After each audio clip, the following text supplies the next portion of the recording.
everyone. Good evening. Welcome to Edge Runners HQ and our Cyberpunk RED talk show, Night City Sofa. I am your host, Jessica, alongside my co-host, Games End. Hey, buddy. Hey, buddy. How are you tonight?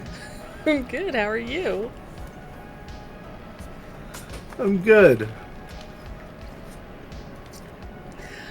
Okay, so tonight on our episode, we are so very excited that we get to discuss the latest Interface Red volume and the new content Solo Fortune 2045. If you are unaware, Interface Red books are a collection of most of the free DLCs released during a year's period of time, and it always includes one piece of new content that is unique to that specific interface book. For Interface Red Volume 5, we get drones. For previous interfaces, we got all about drones, and then it was exotics, full body conversions, a slew of new martial arts, and in this one, Solo Fortune 2045.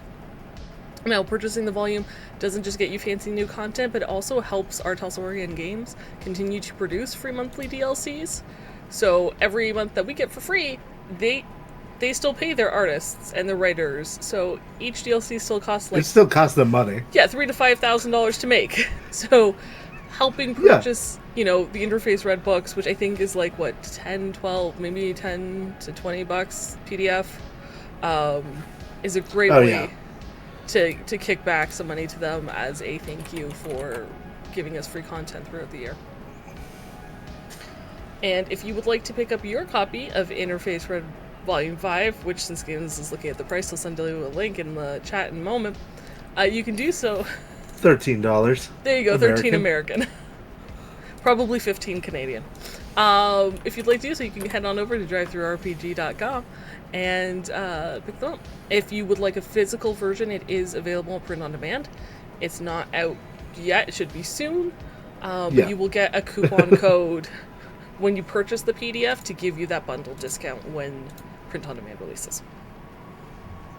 I was going to say, it's not out yet, but it will be very soon.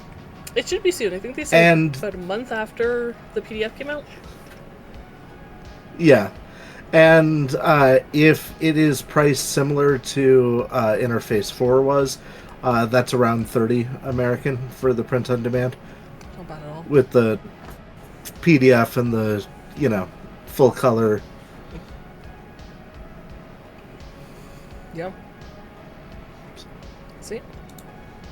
So what you can expect to get in Interface Red Volume 5, it contains the following previously released DLCs, which is Breaking Your Stuff, which added a bunch of repairing mechanics and monthly upkeep to your game. Chasing the Rabbit, which is roller derby in the Time of the Red. All About Agents, which gave agents, like a wide variety of agents, apps, and then also how to hack. Toggle's Temple, which has a lot more weapons. Did Someone Say Murder, which is a beautiful DLC on how to create mysteries and solve them. Your New Best Friend has all the cyber pets we've had released to date. I was going to say all your cyber pets need, and then I was like, no, there are more cyber pets. We could always use more cyber pets. The Scream Sheet Generator, which is as advertised, and 12 Days of Red Mist, which was a bunch of items that were previously shown in artwork that weren't yet created. So, and then of course the new article Solo Fortune 2045, which is a love letter to the classic Cyberpunk 2020 supplement. Yep. I was going to say, I'm really glad that the formatting of this is very similar to the old one. That, this is a trade magazine that solos pass around. And I like that they kept to that familiar feeling. Yeah, 100%.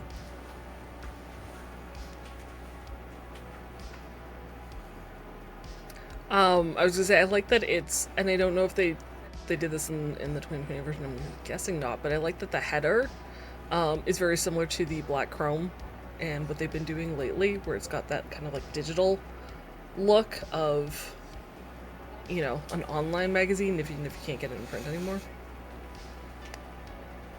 Yeah. It's a layout thing. That is not in the original 2020 book, but I didn't think so, but it kind of links it times more have to changed. like Red, yeah, like the Black Chrome and Yeah. the other books, so I appreciated that. Now, Solo Fortune 2045 was written and designed by James Hutt, and James did an incredible job writing almost 50. Well, I know James wrote more than 50 pages of content, and then it got scaled back to just under 50 pages of content. Yeah. Yeah, this supplement, you get Mercenary level missions, new attachments, ammo, weapon, combat drugs, the oh-so-waited for and largely denied Gaslit, I don't know, ACPAs. And additionally, tons of lore scattered throughout, and a Mercenary level mission screen sheet at the very end. In tonight's episode, we are going to talk about the lore, the difference between Mercenary street level campaigns, and very, very briefly touch on the scrim sheet mission at the end. Next week, because there's so much in this supplement, next week we're going to go over gear, weapons, attachment, range charts, power armor, all the nuts and bolts. Yeah. This one's Lauren's story.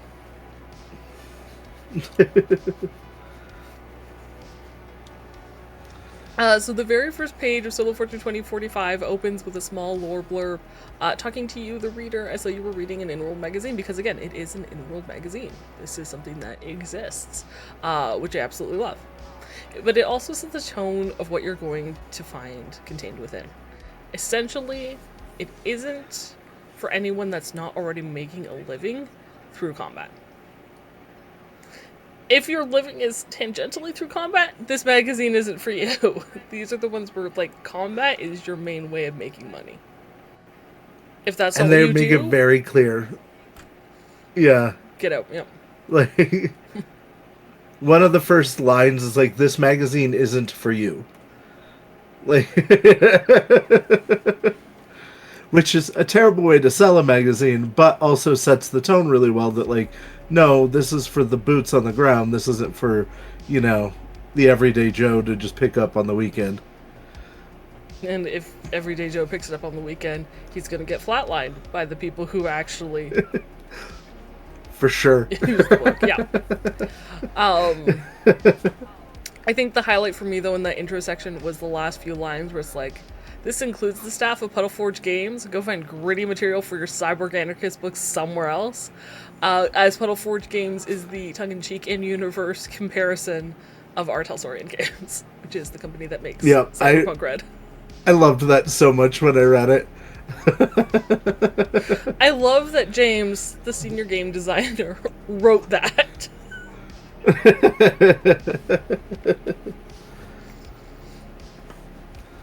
So after that, like, actual, like, magazine intro, we get out of game, out of world information for game masters and players. First is a GM warning that using any contents within the supplement, you're automatically increasing the power and complexity of your game.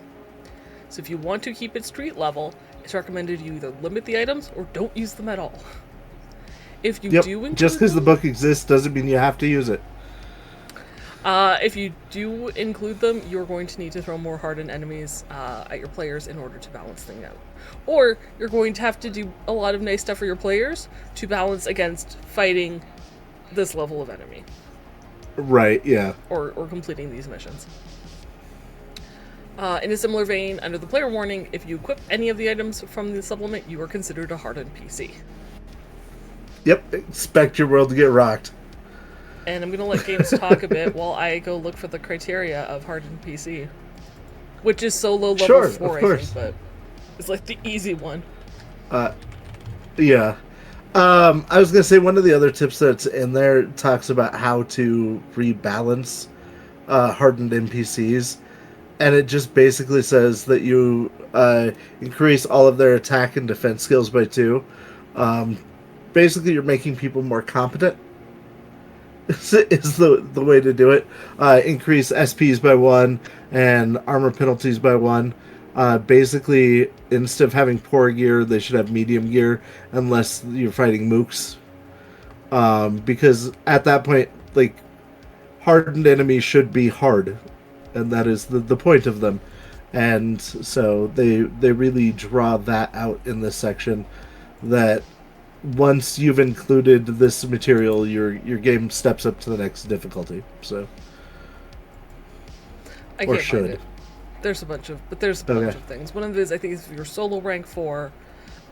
If you have a reflex and an evasion skill that's like 15 or higher, if you're any stat or skill is a combo like together, or I think if your body and will are both 7 or higher, that makes you hardened. There's a bunch of different things, but starting Criteria. PCs, unless they are starting as a solo, do not start off as hardened.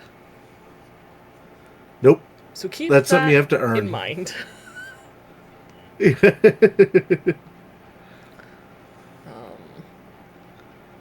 And yeah, the last rule is just that, remember, it's all optional. We all love new things, but that doesn't mean that you have to include the new thing. So do what's right for your story and your table. For sure. Now, the first thing in the book is the introduction to mercenary levels and how that works, but instead, we're going to start with lore because I like to start with lore, and it's my show, I can do what I want. So, yeah. During this section, we're also going to ask a question that was asked before the show over on Blue Sky, which was, are there any lore implications of hidden interest in the write-ups? So, as we talk about the lore that we've noticed, we'll also include any implications that we've noticed. Okay. So the first big section of lore, I don't know where you were wanting to go with this, but I was going to talk about the under extreme circumstances lore page. Yeah, yep. That'd be next. Okay. Good. Just double checking. And we get an interesting story of a solo who has gone undercover. He's with a group of people that think that they're going out to sea to find a just an oil rig to take pictures of it, but his plan is to destroy it, including the fact that he has 4 missile launcher briefcases. And I love that in this story, like, because he goes through the, like, he's the only one awake, and he's taken combat drugs to stay awake, even though everyone's asleep. But they're, like, getting at the point that he needs to, like, start the mission, and he's waking people up and stuff. But that he was only planning on using 2 of his briefcase missiles so that he could say that he used all 4 and sell the other 2 to make additional money on this job. And I really appreciate the mindset that went into that. Because it's like, they said these last 2 pack an extra punch, but I bet they're worth a bunch of money.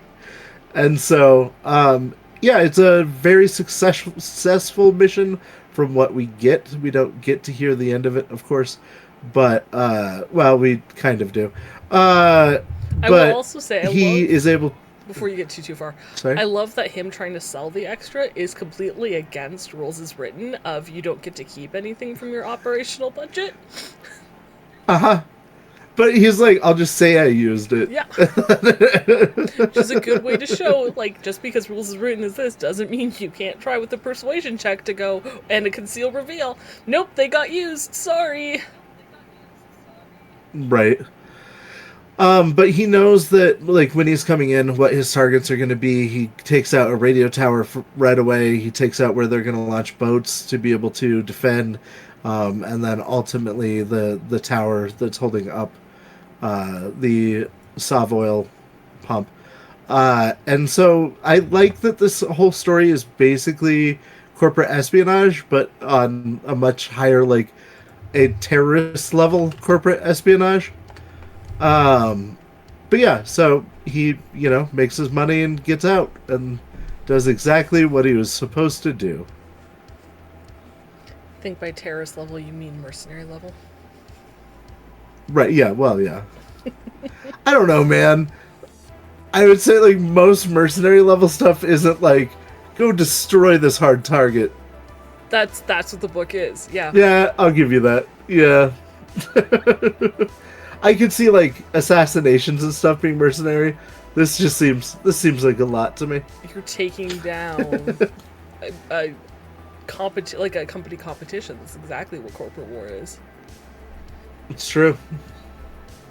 Well, and to be able to do it in a way that they're not going to be able to start a bigger war out of it is the important part of that mission. Yeah.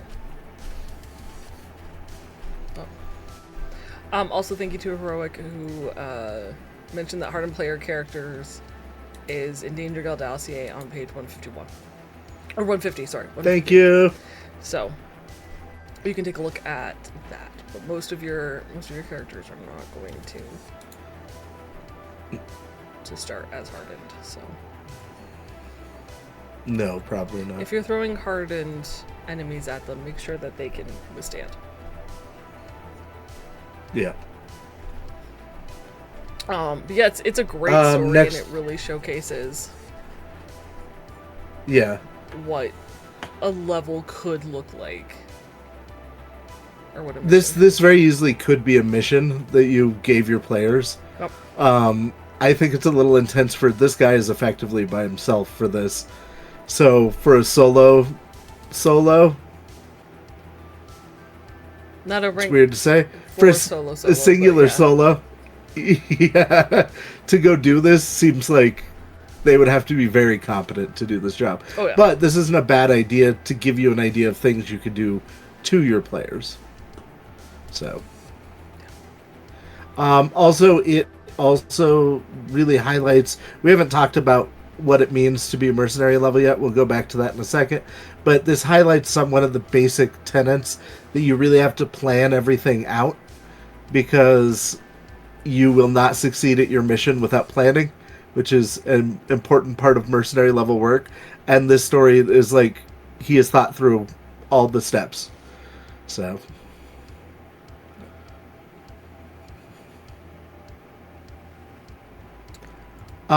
did we want to discuss the ads next, or? Yeah, I'm going to talk about the ads next, and I apologize, okay. I don't have them for you guys on the screen. Normally I try to take the images, but I don't this time.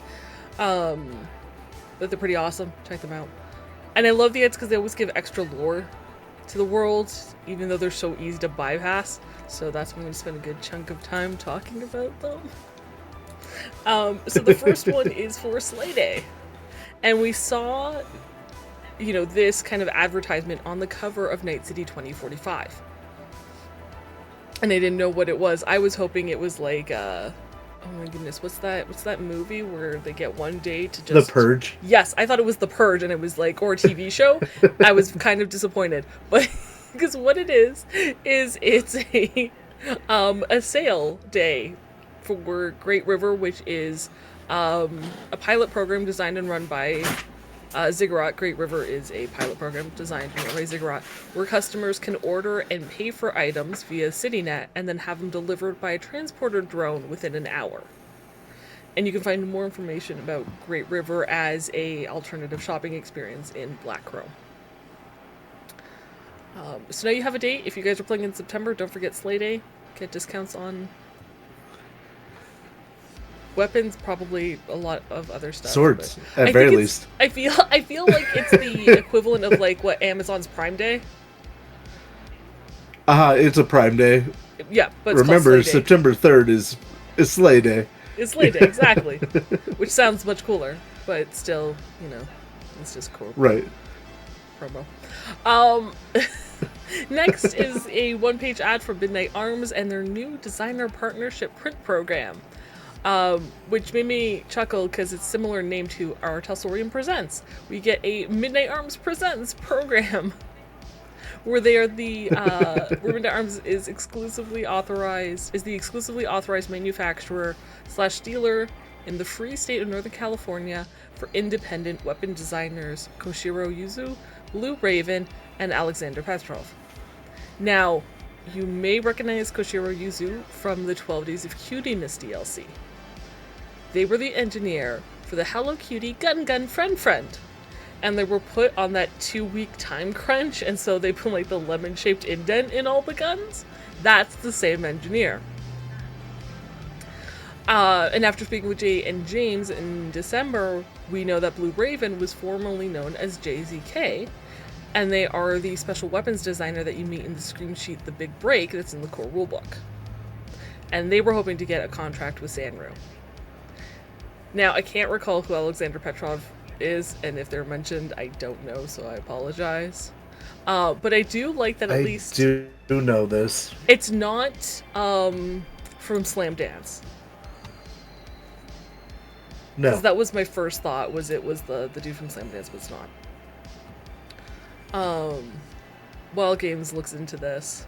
It's the guy from Faisal, isn't it? No? Faisal's Faisal. Give me a second. Okay. Game's gonna look that up.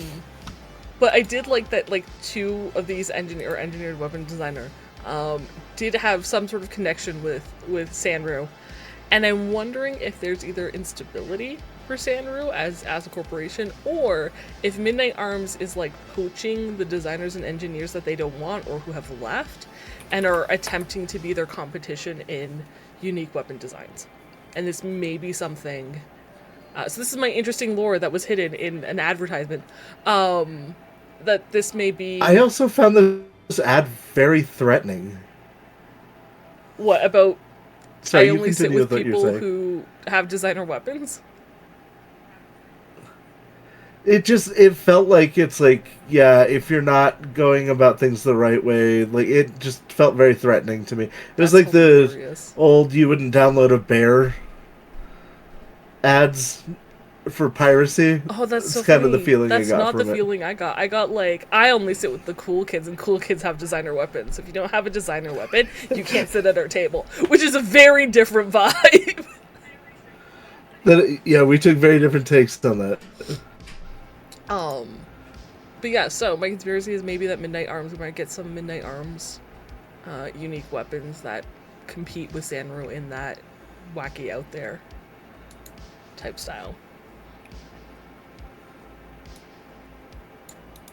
Game is gonna keep looking. Yeah, sorry, one moment. Continue on to the next thing. I'm gonna move to the next ad, but there's a pin in that. But let me know what you guys think. Do you think Midnight Arms may be competing against Sanrio? What's your conspiracy theory there? Write it in the Reddit. Edgerunners HQ. Reddit/Edgerunners HQ. Next is the Dog 13 ad, and honestly, I don't know if Willie Mays is okay. It reads like someone who is high on synth. There's long run-on sentences, missed capitalizations, which I don't think is a typo, because there's just too many. So from Jess's Conspiracy Corner, I'm wondering if our fun fixer isn't showing some signs of either unsafe cyberware, since we have seen that ad of your cyberware isn't as safe as you think it is, or maybe Willie is slipping into cyberpsychosis, and we're slowly learning of this through his little quotes and these ads, as, you know, the products release. Because it's been a journey. Or maybe Ziggurat got pissed off at him for when it, you know, there's a quote in one of the books, and it might be in must-have cyberware deals, because that's his stuff. And the quote, you know, is he does his little ad, and then he's like, ha! 59 seconds, take that, Ziggurat! You don't get to charge me extra, I'm Willie Mays or something. He's like, what do you mean we're still recording? But I don't know, I'm worried about, or as he has legally changed his name now to Mr. Amaze. I'm concerned. I am concerned, and my conspiracy theory is that there's something going on there. That he's going crazy. I don't know, or cyber psycho, or something. Yeah. Or he was just on synth. I couldn't find it, so. Okay. If you guys know I'll who ask it in the next AMA. Petrov is, dude, write that down. DM me. Someone DM me. Because I always say that, and then I forget, and then the AMA comes around, I'm like, oh, I had a question. I don't remember what the question is. The last ad I'm going to talk about, but it's in this section, it might be my favorite one. And it's this super teeny tiny ad from Militech.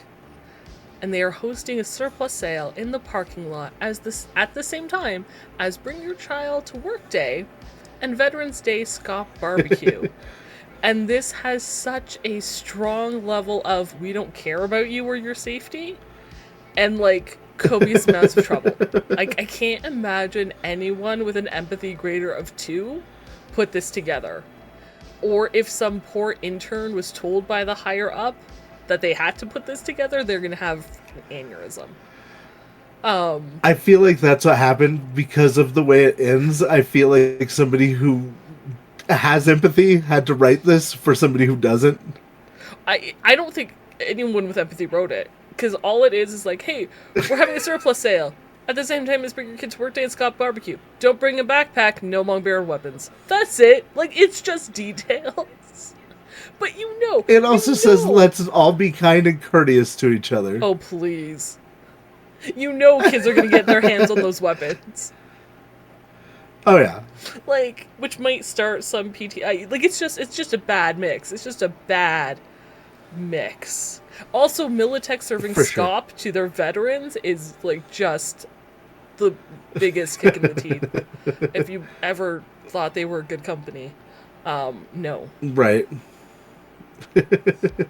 No. I realized you said that was the last ad. Can I talk briefly about one other ad? Sure. We get a beautiful shower in a can ad in this. Isn't that the same one in Black Robe? Which... no, it's a smaller version of it, I think. More condensed. But this reminds me of every, like, Maxim magazine ad for, like, Axe body spray. And I absolutely love it. I wish they would have taken the opportunity to introduce some new scents of shower in a can that you could get. Yeah. But it's classy in that, like, I'm a dude kind of way. So I really appreciated it. New scents would be great. Baja Fresh.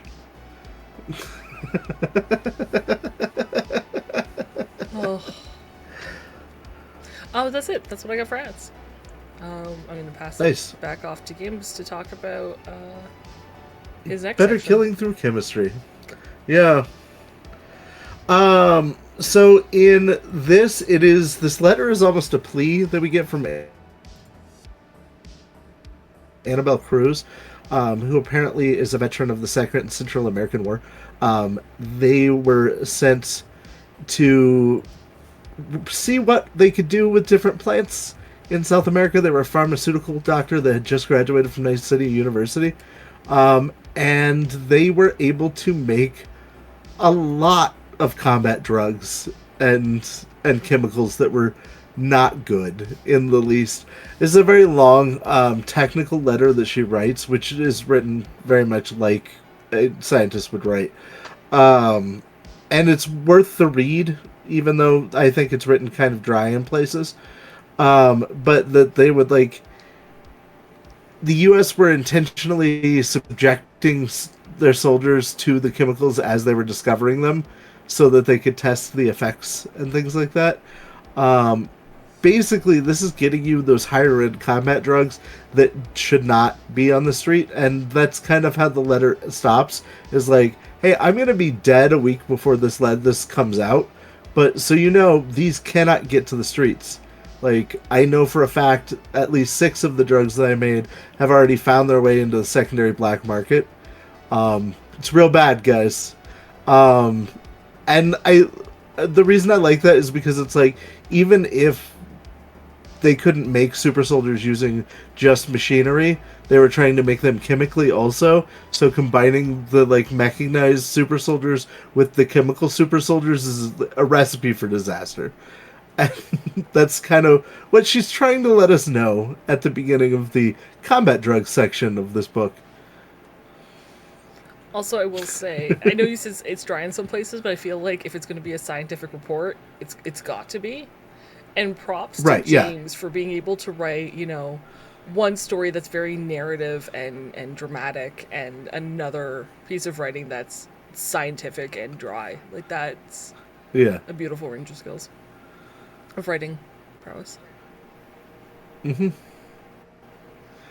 Totally worth the read, though. So once you get your hands on the book, be sure to read the lore sections. Always read the lore sections. But yeah, that is the introduction to The next section, which we'll talk about next week, that's full of all kinds of very, very nasty combat drugs. Oh, also, with that bit of lore where it's like, I know some of these already made their way onto the black market, could be a half decent, depending on how you wanted to do it, street level gig of just Yeah. keeping those drugs out of your neighborhood, right? Because that's what it's supposed to be. Street level is making it personal and doing this. So if someone in your neighborhood that you care about got their hands on one of these, you roughing up whatever fixer is trying to sell them in your area is a really great street level gig Right. to add to your campaign. Oh, for sure. Also, from my count, there are 12 combat drugs, and she only lists that she knows of 6 of them that have made it to the black market already. So, Yeah, half of them are out there.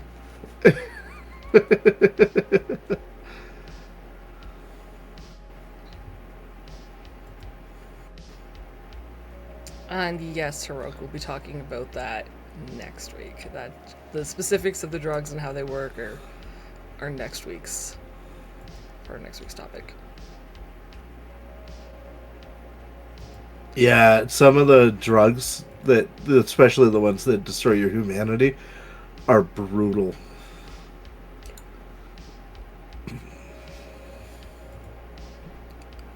Moving on through the lore, the next is just a tiny little section called Solo Spotlight. We're given the handle of 4 solos around the world, including Shaitan, that we learned a lot about in Interface Red Volume 4, so if you want to learn more about them, and that whole where is he now thing, go ahead and read the martial arts section in Interface Red Volume 4. I was going to say, also with the solo spotlight, Yeah. this was the biggest way they had to disseminate the lore in the old solo fortune book, because they talked about like all of the big solos, and this is how you learned about their exploits, largely. Yeah. That's cool. Because I know in this one we get to learn a little bit more about John Doe, who was also in the data pack. I'm sure Mr. Reaper is somewhere that I can't remember. Does seem familiar. It does seem familiar, but yeah. And Reaper's not spelled EA, it's IE, and I feel like that would stick out. Yeah. But yeah, so you also, because you're learning about the solos through this, if you throw this magazine into your world, or maybe they're a grueling opposition as a hardened solo for your players to come across, or hires, or more stories through dedicated solo or media networks. There are, even if you don't use them, you can still add them into your game to flesh out the world. Or maybe your solo as a player wants to make it onto this list. They want to get a shout out. That would be So cool. like that's like a main motivation for them.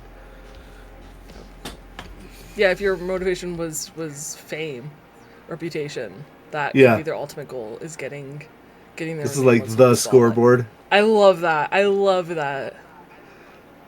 Well, and like this would be completely against lore because we have not been given a hint of this at all.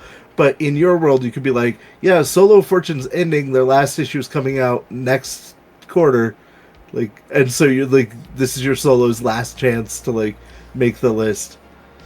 I think it could just be like any quarter release, or however often you want to release it. I Can't know if it's know. yearly or I whatever, but it's like, did they make it this year? Did they make it this year?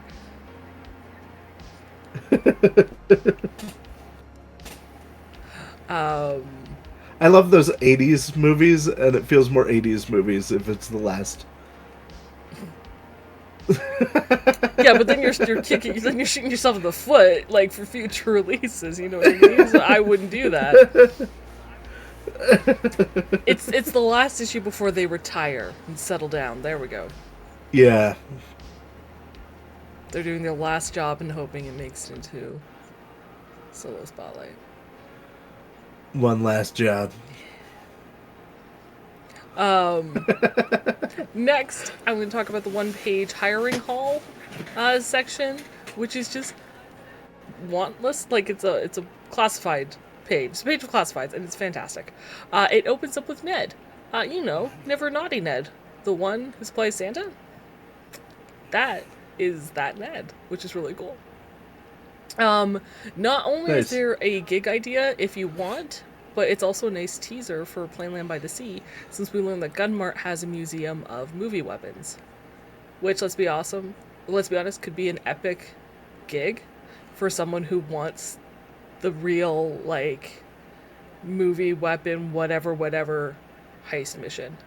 So you'd have to find someone to replicate it, make a forgery that's gonna, like, fool people if you don't want to get caught, and then go into Playland by the Sea, break into the museum, and steal it, and replace it with the forgery. Ideally, replace it with the forgery.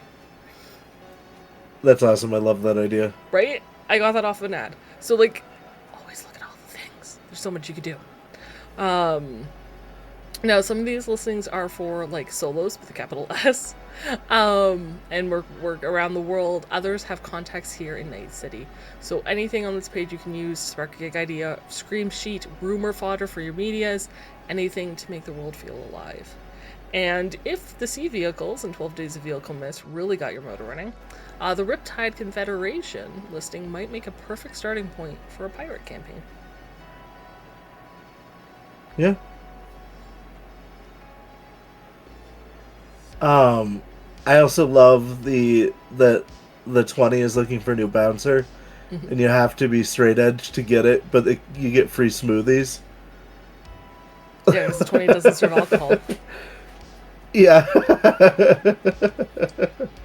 But this is probably the most out of Night City lore that we've gotten in anything, or just like the ads of like, hey, this is going on over here, we could use extra soldiers.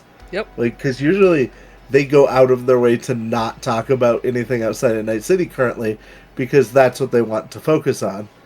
And so, like, the couple of mentions that we get of, like, Korea and Tanzania and stuff is interesting in here. Well, even the solo spotlight, one of the solos is now working in Africa. Yeah. So, yeah. They're not going to delve deep into outside Night City, but there's still hints on what's going on in the world, which I love. That's all I have for the hiring page.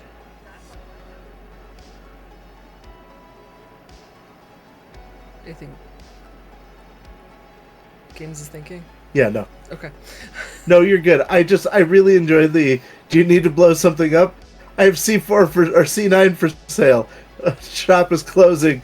No outlet explosives left. Like, I just love that, like, that ad is so, like... list of numbers? Yeah.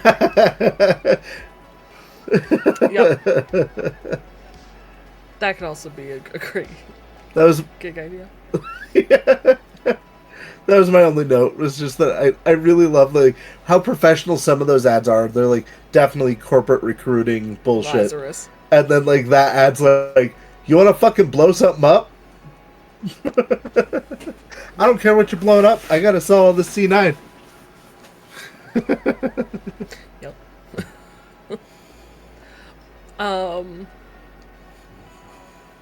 Oh, sorry, just saw chat.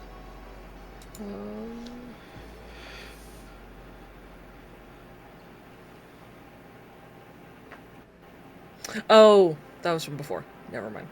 I'm good. Next, in the ACPA section, and again, we're not gonna go into that this week. That's next week. But I do want to talk that there is a small section about lingo, specifically for Power pilots. And much like FBCs, I imagine that ACPA pilots have a subculture that's completely their own. So if you want to join them, it's kind of cool that they gave you, like, even just a small way to kind of immerse yourself in that subculture. And lastly, there's the Newbie Corner, which is advice from a prior solo to the new generation. It's a fantastic read for knowing what you're getting into, switching from fighting on the streets to taking on mercenary work. It talks about the solo's experience, what he'd change or what he'd do now in this day and age as a solo for hire. And even then, he says ignore it because he's a few years out of date. Like, the first thing he says is find yourself a beautiful person to settle down with, and if you can't do that, well, fine, okay, read on. But my advice is probably out of date and still not going to help you. The big thing, though... And the PS is great, too. Yeah, I'll get there. The big thing is that mercenary work is all about money. You're a professional for hire, you do the job, you get paid.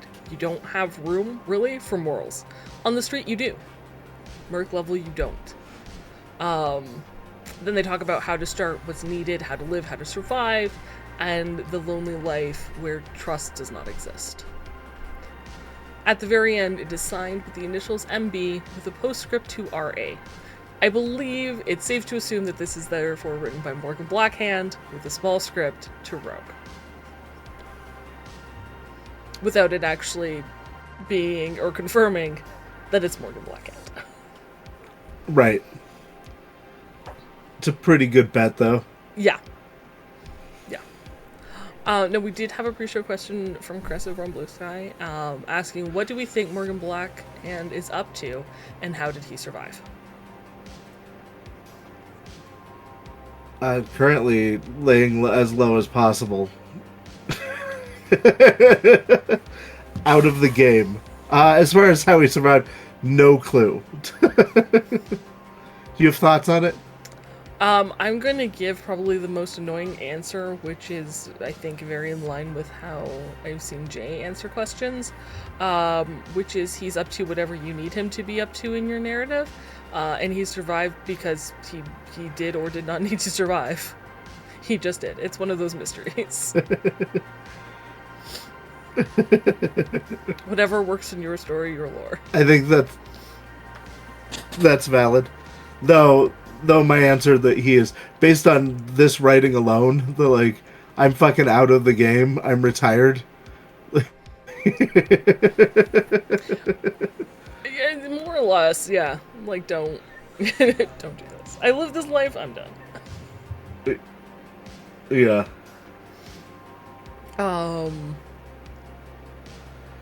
And I think the last little bit that we're going to... No, it's not the last little bit. Let's talk about mercenary level versus street level. Sure. Okay. I would love to. Cool. So now that we've talked about all the lore and how it kind of leads into what you can expect a mercenary level to include in the kind of missions you're going to run, I'm going to go back to the top of the book that actually describes it, or the supplement that describes it. So, mercenary level focuses on tactical combat and freeform missions. At street level, edgerunners are often hired to be criminals, finish jobs. Mercenary level, you're hired to complete objectives in intense missions where planning and tactical gameplay are required from the start in order to succeed. And that is exactly what Games mentioned with that intro story. Yeah. You know, that planning has of all to of be the lore in the book, that was the one that I think highlighted no, you need concise planning the best. Yep. As we talked about before, street level missions, you try to change things for your neighborhood. Mercenary level, though, you can tip the balance of power in a region, topple factions, change the status quo for better or worse. Because whoever you sold out to, yep, whoever is funding these missions, it's their agenda that you are helping succeed. It is not your choices. So, something to keep in mind. Balance, we've talked about before. Everything at mercenary level is considered hardened. At the end, the quality of your enemies increases. The quality of their gear, armor, weapons also drastically increases. I know Games talked about that at the beginning of the segment. Also, your I touched on it. Yeah, you did. Like how to just increase things really quickly. Yeah. Your enemies are no longer balanced around how many edgerunners are there. It's whatever the situation calls for. So if you were going to invade a police station in the middle of the day, it doesn't change because of how many are amongst your crew. You're going to go into the police station during the day when it is at full capacity. Right. Which is where planning really comes into play. Right. Well, and we'll talk about the tiers, I'm sure, but starting with the easiest tier that they have there, the expect resistance, no job is easy, is the description of what an easy tier is. It's none of them are fucking easy, just you may not have to plan out as much for this, but it's not going to be easy. Like, No, it's you still have to plan, yeah. but it should be easier. This is the easiest of the hard missions. Yeah. Yeah, it's still gonna kick your ass. Also, GMs are encouraged to field complete package characters, complete with role ability, and to further showcase that they are on equal level with the players, rival enemies can even use luck. And they encourage doing this for rival edge-running crews. So if your crew is sent by Softfoil, expect to encounter a rival crew from Petrocam to butt heads, and you're facing a crew at equal level. Rewards are also changed. You do not get to loot anything. You get paid for the mission, and anything extra that you pick up goes to your employer. However, to kind of balance that out, payouts for these jobs are significantly higher. And you get an operational budget. Now, anything you don't use, or anything you use for the operational budget that you end up with, has to be returned, and this includes cyberware, vehicle upgrades, weapons, power armor. So if you're like, oh, I'm going to get some grafted muscle and bone lace, you only get it for that mission. Then you have to give it back. Which means you're going to pay for surgery to get it installed, and then surgery to get it uninstalled. Because they won't pay for it. No. Anything you don't spend your operational budget goes away. So you don't get to roll that into extra. Do you think that you could negotiate, like, hey, I'm going to use this on more than just this mission. Can I pay a rental fee between missions? No. Hi, I'm sorry. Can I point back up to the Militech ad? Bring your kid to work today with military surplus? You think they're going to give a shit? Chances are you're going to die out there. No. And the last thing, of course, is that mercenary missions can often take place far from the crew's home, wherever that home may be. So on these missions, your characters don't need to pay rent, and once they're on site, they're normally given a headquarters. So go take a look at the No Place Like Home DLC, which is absolutely free, and that'll explain to you what a headquarters is and whatever rooms they get. And of course, this is the GM's call if travel's hand-waved, or something they have to pay for, or a whole separate mission and adventure.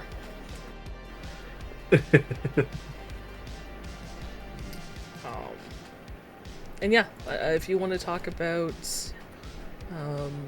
sure, the parameters. And then after that they kind of break it down into the parameters, what like an easy mission is, which means organized and armed resistance is expected. No mission has ever been easy. And then it gives some examples of things that could fall under that. And then like the operational budget of 1,000 to 5,000 EB per person. And the payout 3,000 to 4,000 per person. And then I like something that I enjoy about this is because like level 2, the traditional mission, is that enemy forces are entrenched and far outnumber your character, but the crew has a certain tactical advantage that will level the playing field. That's like, this is our typical mission, is like, you guys have a shot and it's okay. It's still not easy, but you can probably do this. And then the dangerous mission is, no, you are outmanned, outgunned, outmaneuvered. There is nothing in your favor but a glint of hope somewhere deep down that you may be able to pull this off. Yeah. But the pay is between 6,000 and 9,000 EB a piece for that job, so... Not worth it. Still not worth it.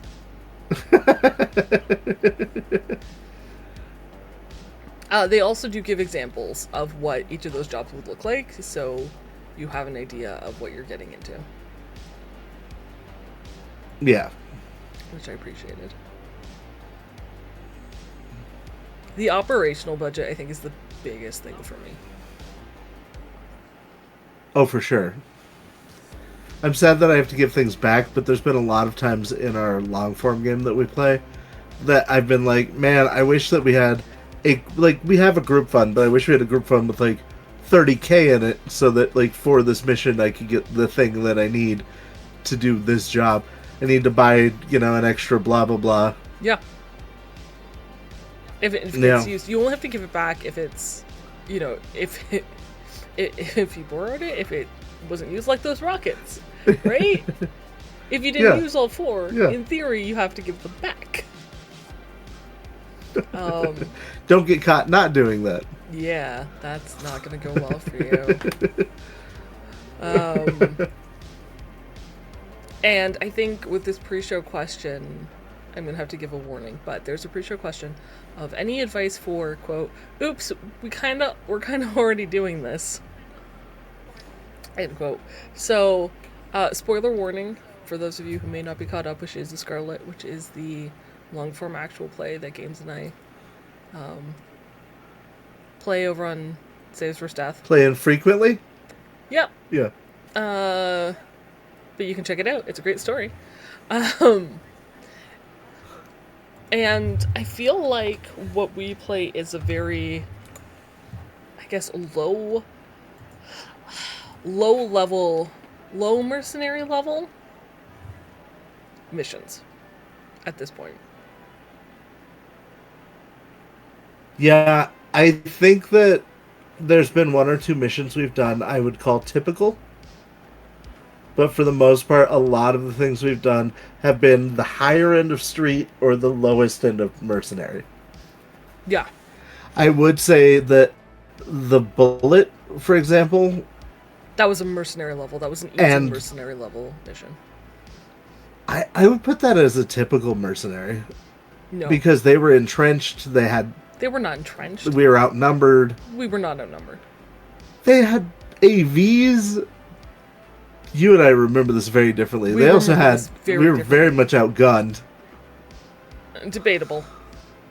Okay, we're gonna talk about the bullet mission. Okay, so they were not entrenched because the bullet was coming to us. We were the ones entrenched. They were entrenched because they had their route planned out. They had escorts, including AVs that we didn't even know about. No, we knew about the AVs. I didn't know about the AVs. Yes, I just knew about the escort vehicles. Because nobody writes notes except for me. I have lots of notes. I'll have you do not. know. So the mission was this high-speed transport truck was coming in. It was going to stop at a fuel station that was Nomad controlled, and we knew the Nomad pack. They were the ones who were technically hiring us for this job. And we were going to take the truck while it was stopping for fuel. And the lead car would be, I think it was like 20 or 30 minutes away because it had already passed at that point. And we had 10 minutes to take the truck before the AV came in. And then I think another 10 minutes before like the back truck came in. So yeah, no, we had there was a tiny ass window of you can take this truck and move it before air support arrives. Okay. So we had to do a bunch of pre-planning, which Moxie did, and gave you. I gave the other players sheets of this is your job, and if A does not happen, go to B. If this happens, go to C. It was very tactical. It was very planned necessary. Out. We did a bunch of missions, pre-missions, to make sure we had the equipment to deal with it. Now, I wouldn't say outgunned only because the GM chose not to turn on everything in that truck at once. That would be the only thing, because we were outgunned. We weren't, but they weren't live. They weren't live, and that's the difference.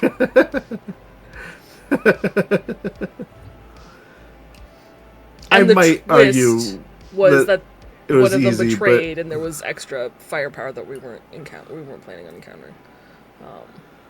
Yeah. I would say typical, you would say easy. I can see the argument. It was mercenary level. It was not street level. Because if you look at the easy mission description, right? Destroy a convoy before it reaches the manufacturing facility. We had to take over a truck before it reached Night City. Right? Same thing. Eliminate all targets, except for the driver of the third car. We had to eliminate all targets except for the contents. Pilot, call sign this, will attempt to intervene. We had a thing. You know? So I feel like that is Yeah. exactly, per the book, that is an easy mission. Oh yeah. The bullet was an easy Merc level mission. Okay. But that one I'll we give it to you. had time and planning. Now there are other missions we have done where I feel they're in that gray area of like not quite easy 8 Ball's Merc Warehouse. level, but way harder than like typical street level. Yeah. Because at 8 Ball's Warehouse, they were dug in, they had set Yep. up traps, Yep. and we were outnumbered by a lot. Yeah. We were not outgunned, but we were outnumbered. That's the same thing. They didn't have firepower over us, they had numbers over us. I mean, isn't it the same thing?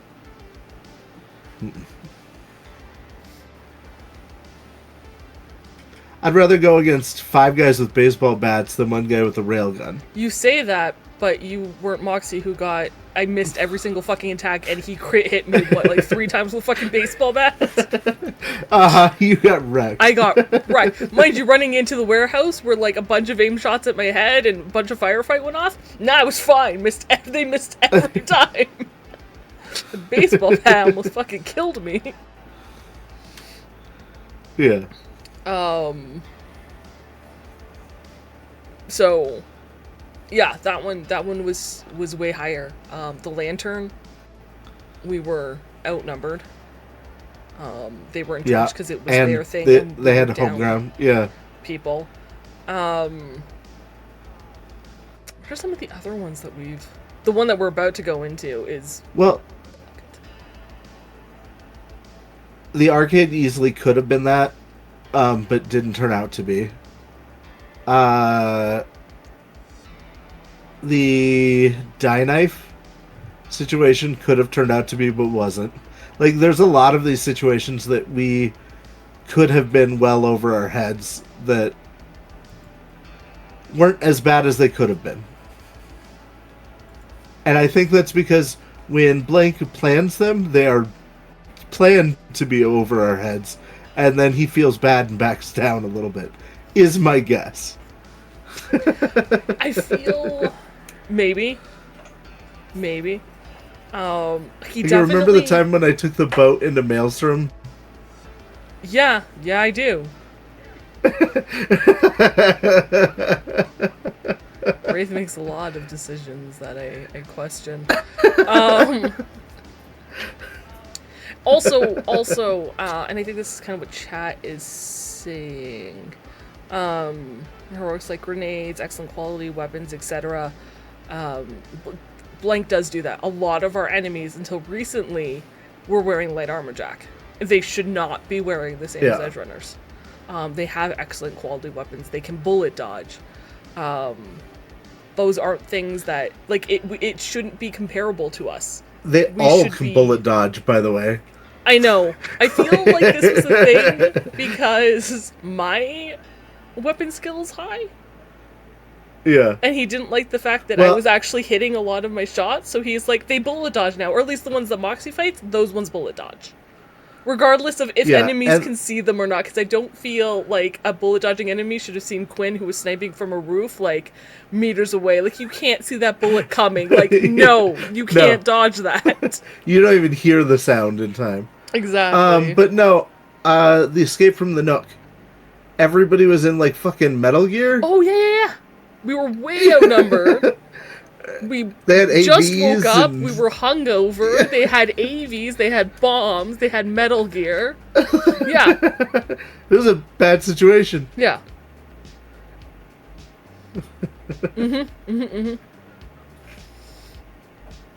Yeah. So I feel like a lot of what we have already experienced is maybe not quite easy mercenary level, but definitely beyond dangerous, difficult street level. Which is kind of interesting because, and when you think about mercenary level 2, what we're going up against now, you know, when you hear about it being like it shifts power, it topples factions, that's what we're doing. We are toppling a corp and a faction, or 2 corps, 3 corps. And shifting a power status, which is mercenary level. We're just kind of doing it on the streets. And we don't have a benefactor who's giving us money in an operational budget. Which is kind of BS when you think about it. Yeah. Because we're not changing things for a neighborhood. We're changing things for the fucking city, if not the world. So... we're like handicapped in all aspects. We're swinging well above our yeah. And we never get a chance to loot. That's why we're always broke. We don't get higher pay, but we also don't get the chance to loot. It's true. It's always like the scavs in the alley, we were outgunned. Yeah. I'm pretty sure they had more than just leather armor. And the Maelstrom at the mall in the hot zone. Yep. The Void mission? Yeah. Yeah. Yeah. And because we didn't fully succeed in what they wanted, we didn't get full pay, but I knew that was coming. Yeah. But yeah. But we traded morals for money in that one. So, yeah. So we don't get the extra pay. It's just... So if you're thinking about like doing mercenary level, but still on a street level, you can do it. Maybe keep some of these things in mind. Maybe pay your players. Pay your players more. An operational budget would They should be able to afford rent. Fuck. They should be... afford rent after covering their medical injuries that they get from all the missions that they go on. Yeah, that's the big thing of why we should be, because look at the stuff that we did in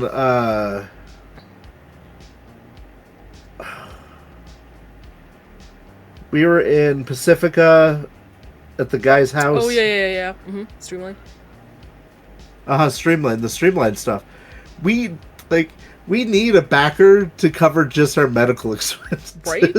Like, oh, goodness. And never downtime to like make any ground.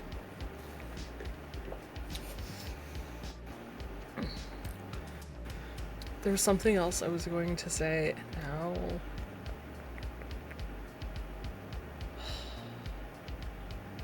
Oh, it was another mission. The very beginning. The apartment. There was 3 of us. Yeah.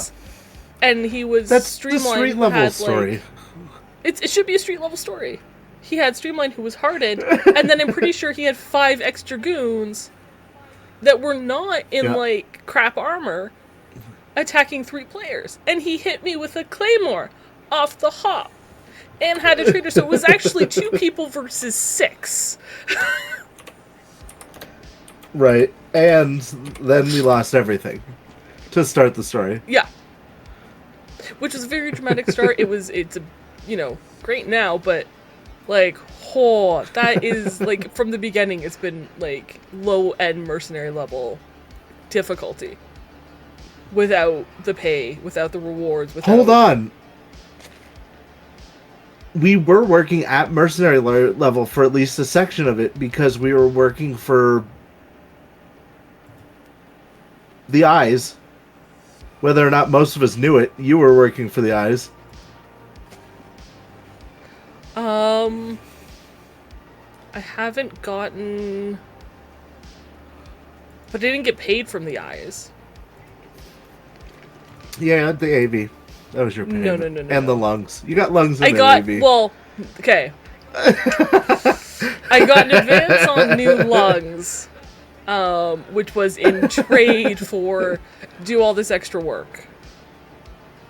But I'm saying that makes us kind of count as mercenaries. Working up to, and I only just got an AV, which I mostly don't use because I don't know if it can be trusted, which obviously it can't be. And I should just sell it, but... I've got a team budget of $35,000. I'll give you $35,000 for it. No, it's worth way more than that.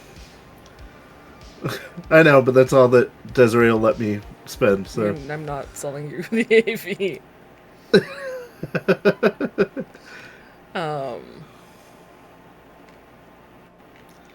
Yeah, it's... And I think the most recent, like the truck jacking, would have gone much, much worse. But because like Blake expected us to go and search it while it was stationary, he wasn't expecting us to take it on the road, I think was the only thing that made that battle manageable. That's because you have to do what he doesn't expect. That's what I've learned. Which, I mean, still doesn't fully help, but hey. No. But yeah, this is the soft information from Solo Fortune. There's a lot of hard information that we'll discuss too. I was going to say what I enjoy is that you can take the information that's in Solo of Fortune, and still keep it street-ish if you want, and change on a slightly larger scale by finding that balance between like easy or just stick it easy, and keep the rest of it there. So you can harden all your enemies, you can give them better weapons, you can give them better gear, you can make those things happen, but find a way to give them a benefactor, give them an operational budget, pay them properly. Give them time to research and do recon, because that's the other thing that I find that we're lacking, is that, you know, we're put in these situations of, you need to plan if you want to survive, but you only have 8 hours before with no time the bad thing happens, so... Yeah. And you can't get it through any traditional means. Like, it's just... so frustrating. Yeah. Just gets very frustrated. But a very good way to do, I think, low-level mercenary type work while still keeping it street level. So you can still have some access to some of what's in the book. I still wouldn't go, like, power armor if you're doing street level. Like, that doesn't make any sense to me. If you're running around Night City in power armor, someone's going to notice, and you're not. It's gonna Your threats will be much bigger. Yeah, it's going to be a big problem. But for, like, some of the attachments, some of the weapons, I think you can filter the ammunition for sure. You can sprinkle some of that in. Maybe don't make it super easily accessible, to give them that edge also, to get to an easy level merc that's still street. An occasional appearance of some of the combat drugs, that's okay. Mm-hmm. Them being freely available, not so much. Yeah.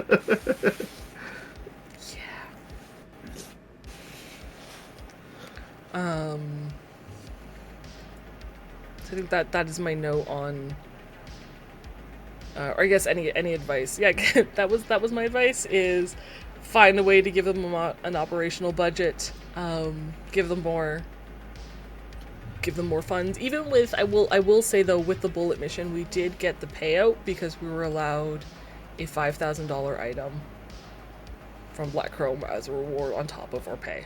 So it doesn't have to come in the form of money. I'm not sure I ever picked one, but I actually kept the money because I need the money because I couldn't pay rent otherwise. So there you go. And yeah, just be careful. Sprinkle it like Game said. Add some things in small quantities. Don't make it overt. And right. Yeah, I think you'll be okay. I think you'll be okay to do easy level mercenary missions still on the street. And when you want to step up to the higher level big corporate war bullshit, you got the stepping stones right here. And give them time to plan. Since planning is like the most important key, give them ways to plan and time to plan and ways to get the information. Hope Reborn did a really great way of, you know, for heists, doing pre-planning. So if you don't want to go through, you know, 4 or 5 like sessions of how do we get this information, do a montage like it would in any action movie or spy movie. Just make a couple of dice rolls, a couple of checks, see if they succeeded or failed, and what they succeeded and they got there. Unless your table really wants to do all the prep work before going on the big mission, if that's fun for your table, do it that way. Awesome. No. Have fun telling the story you enjoy telling. If the mission is Don't what you're geared put towards... unneeded obstacles when you don't need to put unneeded obstacles. That sounds very pointed. Games, would you like to... No, I'm just saying, Is like, there a specific this obstacle that you... This is your story. Tell it the way you want. That's all. Don't have the fixer contact the gang leader to allow a safe passage and then have the gang leader decide, no, that's not good enough.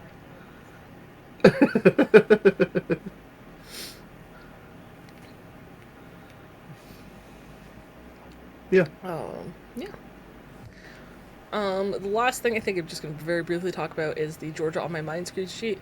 It's a great read to understand the difference between street level and mercenary, and it's also a fantastic one-shot if you want to see how your players feel about mercenary level campaign, or if you want to get into a mercenary level campaign.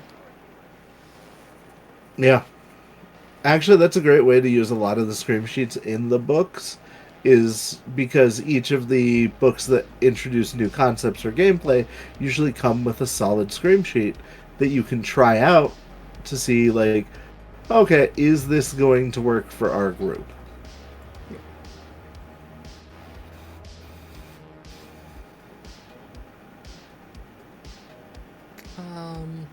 Any And I final... assume we're not going to go into details on Georgia? No. Just in case you Okay. guys decide to play it. I guess Which we you could say should. because the player info is there, but it's essentially go to this place, extract this person, get out. Ideally with them alive. Yep. And, because this is a mercenary job, I will say, things probably won't go the way that you think they will. If that sounds easy, you're not ready to do solo missionary work. If it sounded easy, you're like, that's not a problem. You're not ready for solo capital. Lowercase s? No, uppercase. I don't know, whatever. Mercenary level work. Go reread the intro to Solo Fortune.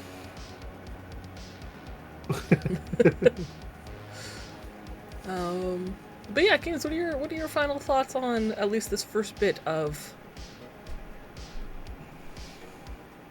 Solo Fortune and Interface Red? There's a lot of fun little lore bits in there. I wouldn't say this is my favorite lore in any of the books by any means.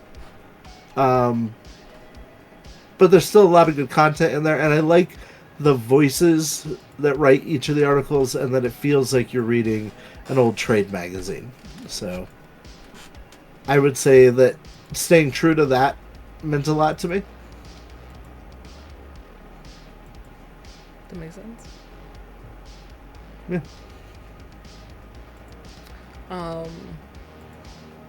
I'm very excited for it. I think it opens up more, which is really, really nice. And like I said, I like that there's a, not explicitly stated in here, but there is kind of a gray wiggle room between beyond difficult street level and easy Merc level that's still street. That you can go and play around with, and the lore bits are fantastic. I'm curious to see if they continue what's going on. If you guys notice any conspiracy theories, like for Willie Mays, do let me know. And Or if you thought that the Midnight Arms article was intimidating. yeah, was it intimidating or like Cool Kids Table? What was your vibe? Let me know. We're curious. But I think with that, unless you have anything else, Games, we will conclude this episode of Night City Sofa. Alright. Nope. Well, thank you all so much for joining us today. Be sure to leave any questions you have in the comments below, or again, which vibe you got from the Midnight Arms ad. Don't forget to hit like and subscribe, and if you want to connect with Edrunners HQ, head on over to Blue Sky for lots of Cyberpunk stuff. Patreon for homebrew content, monthly blog posts, Reddit for discussions, including our conspiracy theory section, and Twitch for live streams, of course, and YouTube for all our videos. Night City Sofa. What is your socials? What is my social thing? Dude, we pinned it. I don't know. I know. Why I got it. didn't I you- found it. Shh. No, dang it. Oh, HQ, yeah, that makes sense. I was like, probably something simple. Links in chat or in the video description below.